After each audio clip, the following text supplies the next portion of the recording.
Chapter 1. You are listening at FameTV.info. Chapter 1.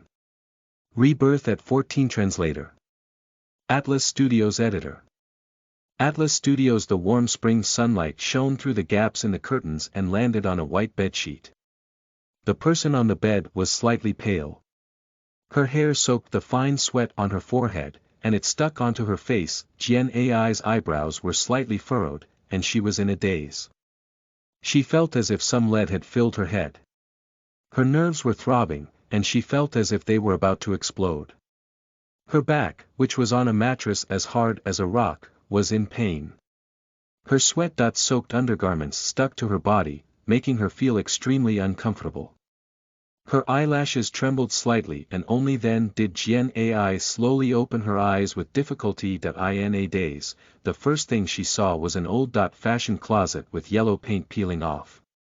There was a green glass vase on the shabby handmade bedside table next to the bed.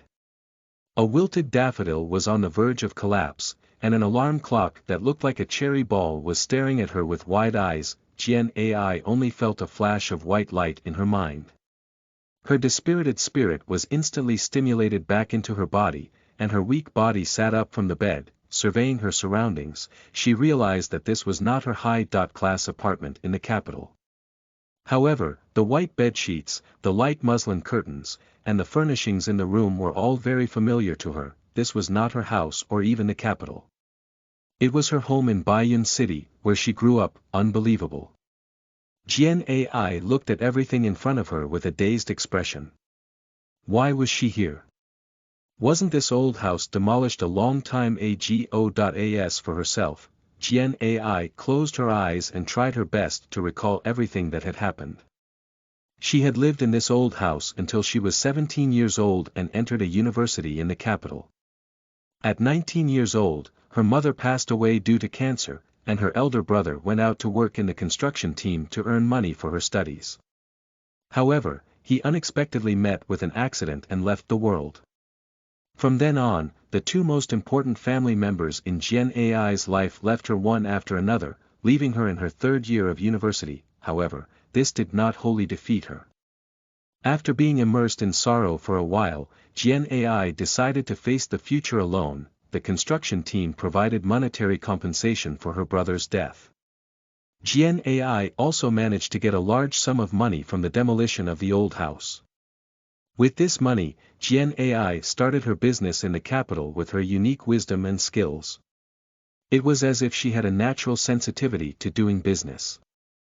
In just a few years, Jian made a name for herself in the capital's real estate industry and became a female boss worth tens of millions. The scene froze at the last frame in her mind.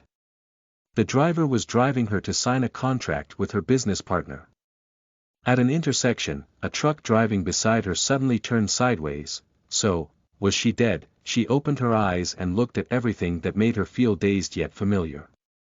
Or could it be that her real life was just a dream? Getting off the bed, Jian skillfully went to the closet and opened it. There was a mirror on the inner side of the door. In the mirror, her face was pale, and her body was thin. It was obvious that she had not yet recovered from a severe illness. But this was also how she used to look. She raised her hand and carefully touched her face. It felt so real that Jian couldn't help but tear up. Stacked at the top of the closet was her high school uniform. It was old-fashioned and had friendly colors. This time, the sound of the door opening suddenly came from outside. Jian's heart thumped, and her body involuntarily trembled. She rushed to the door and opened it. In the small living room, Wang Yunmei was putting down the fruits in her hands. When she heard the voice, she couldn't help but turn around. When she saw her daughter standing at the door with a worn look on her face, she exclaimed, "Oh, Xiao, why did you get off the bed so quickly? Go back and lie down. Don't catch a cold." As she spoke, Wang Yunmei quickly walked over to Jian. Just as she was about to help her into the room, her daughter suddenly hugged her. "Mom." Jian seemed to have used up all her strength to call out, "Mom."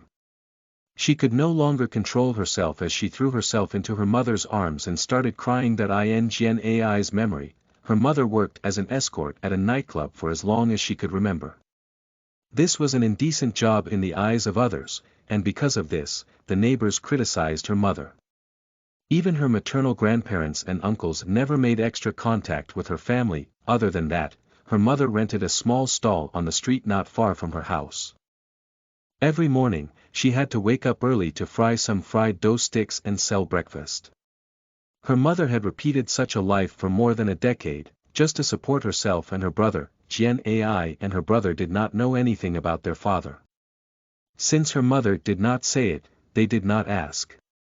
In her heart, only her mother and brother were important. However, when she was 19 years old, God made a joke with her once again. Her mother was diagnosed with terminal liver cancer and passed away in just 2 months. This made the already difficult family even worse. She did not even get to see her mother for the last time as she was in a university in the capital. Feeling the familiar fragrance on her mother's body, Jian Ai cried until she almost went limp. If this was all a dream, she was willing to exchange everything she had for this dream and not wake up. On the other hand, Wang Yunmei was startled by her daughter's sudden hug. When she regained her senses, she quickly patted her daughter's back in a comforting manner. "All right, my dear daughter, what are you crying for? Quickly go back and lie down. Your fever just subsided. Don't catch a cold again." Looking at her daughter's red eyes from crying, Wang Yunmei couldn't help but smile dotingly. "The doctor said that you were frightened, so your emotions might fluctuate. How would I know that your emotions would fluctuate so much? This is the first time Mom has seen you cry so hard." She wiped her tears. Although she could not calm down quickly, Jian Ai still pretended to be normal and said, "Mom, I want to take a shower first. My body is sticky and uncomfortable." "All right, take a shower first. I'll change the bed sheets for you. It's probably drenched in sweat." Wang Yunmei assumed that her daughter had been frightened, so she didn't think too much about it. In the bathroom, the simple showerhead sprayed water intermittently.